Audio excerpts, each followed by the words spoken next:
Hvað er fleygbogi? Fleygbogi er fall sem lítur einhvern veginn svona út. Gæti snúið svona. Þetta er mínus x í öðru lítur sem sagt svona út einhvern veginn. En með því að bæta einhverju fleiru við, þá getum við fært hann til. Ég er ekki að spá í því núna. Heldur ætla ég að merkja inn hvað mismunandi hlutar hérna heita.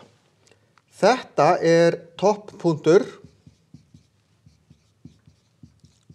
stundum kallað hágildi. Þetta er skurðpunktur við y ás. Þetta eru skurðpunktar við x ás. Hérna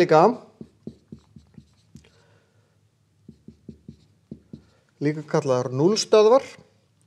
Síðan er í gegnum topppunktinn, sem getur líka verið lágpunktur, er samhverfu ásinn.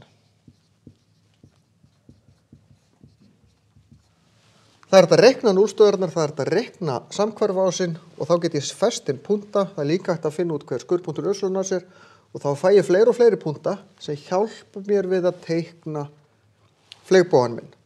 Ég get teiknaði línu og það er til aðferðir til þess að reikna það sem snertir, hvað er best að teikna þetta hérna?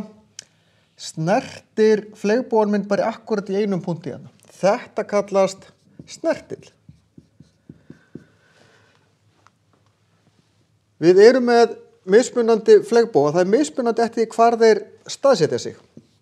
Ef ég teikna hérna 3 hnitakerfi, þá hefur þessi 2 núllstöðvar, 2 skurðpunktar við y-ásinn, við x-ásinn segi ég, þetta er x-ásinn hérna. Ef hann hittir akkurat á, og x-ásinn er í raun snertill, þá er hérna er 2 núllstöðvar, hérna er 1, en hér fer hann ekki gegnum x-ásinn og þá er engin núllstöð. Þannig að með því að sjá grafið, þá veit ég hvað að eiga vera margar núllstöðvar sem eru þó skurðpunktarnir við x-ásinn.